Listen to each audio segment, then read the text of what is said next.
வாங்க சமையலுக்குள்ளே போய் ரொம்ப நாள் ஆச்சு. இன்றைக்கி தான் சமையல் வீடியோ போட போகிறோம். எல்லோரும் மறக்காமல் பாருங்கள். யாருமே லைக்கே போடலை, கமெண்ட்டும் பண்ணலை.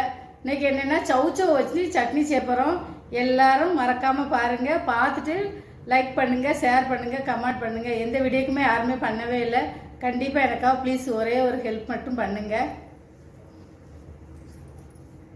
என்னென்னா 200 கிராம் சவுச்சவு, 50 கிராம் வெங்காயம், சின்ன வெங்காயம், சின்ன சைஸில் புளி எடுத்திருக்கேன், தக்காளி சின்ன சைஸு, 25 கிராம் வெள்ளை உளுந்து, 25 கிராம் கடலைப்பருப்பு, வரமிளகா 3. நான் காரம் கம்மியாக தான் சேர்ப்பேன். உங்களுக்கு காரம் அதிகம் வேணால் நீங்கள் காரம் அதிகமாக சேர்த்துக்கோங்க.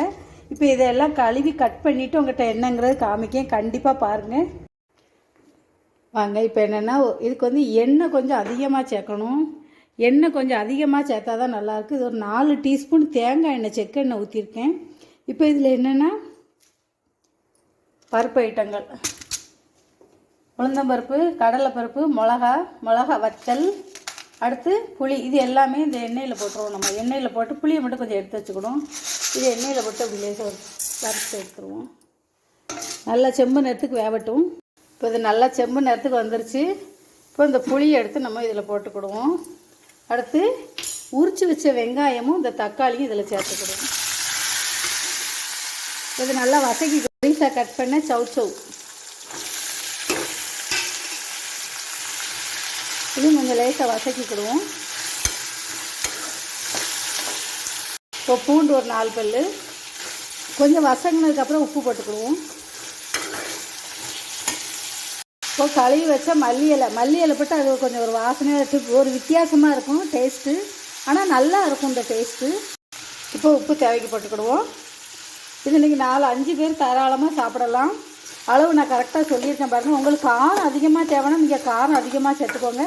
இது கடலை பருப்புலாம் கருவெல்லாம் செய்யாது, செம்பு நேரத்துக்கு தான் வரும். எல்லாம் ஒன்றா போட்டு நல்லா இந்த சவுச்சவு, தக்காளி எல்லாமே நல்லா வெந்துடும். சின்ன வெங்காயம் எல்லாம் பாருங்கள். இப்படி அடுப்பை சிம்மில் போட்டு வதக்குனீங்க நீங்கள் அது வாட்டில் வேகும். வேக நல்லா டேஸ்ட்டாக இருக்கும். பாருங்கள் எல்லாம் நல்லா வெந்துருச்சு. திருப்பி இது நல்லா வெந்துருச்சு. இப்போ நம்ம ஸ்டவ் ஆஃப் பண்ணிடுவோம். இது ஆறுனதுக்கப்புறம் அரைச்சிக்கிடுவோம். பாருங்கள் தக்காளிலாம் தொலி கலண்டுருச்சு, நல்லா வெந்துருச்சு. அதனால் இப்போ ஸ்டவ் ஆஃப் பண்ணிடுவோம். ஆறுனதுக்கப்புறம் இதை அரைச்சிட்டு ஒரு தாளிசம் கொடுத்துருவோம். இப்போ இதை மிக்சியில் போட்டாச்சு. இப்போ இதை நான் அரைச்சிட்டு ஒரு தாளிசத்தை கொடுத்துருவோம். இப்போ 2 ஸ்பூன் எண்ணெய் ஊற்றியாச்சு. இப்போ கடுகு போட்டுக்கிடுவோம். அவ்வளோதான். கடுகு பொரிஞ்ச உடனே நம்ம அரைச்ச சட்னியில் கொண்டு இதை ஊற்றிக்கிடுவோம். இப்போ கருவேப்பிலை போட்டுக்கிடுவோம். இப்போ இந்த தாளிசத்தை எடுத்து இதில் கொட்டிடுவோம்.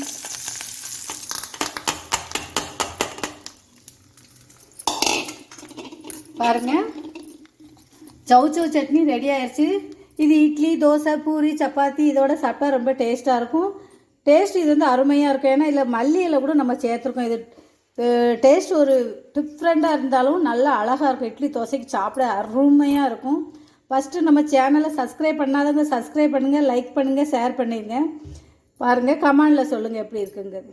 எத்தனை பேர் சாப்பிட்றேன்னு அளவு நான் சொல்லியிருக்கேன். எப்படி செய்யணுங்கிறது இந்த அளவு பார்த்துக்கோ. உங்களுக்கு காரம் தேவைன்னா அதிகமாக சேர்த்துக்கோங்க.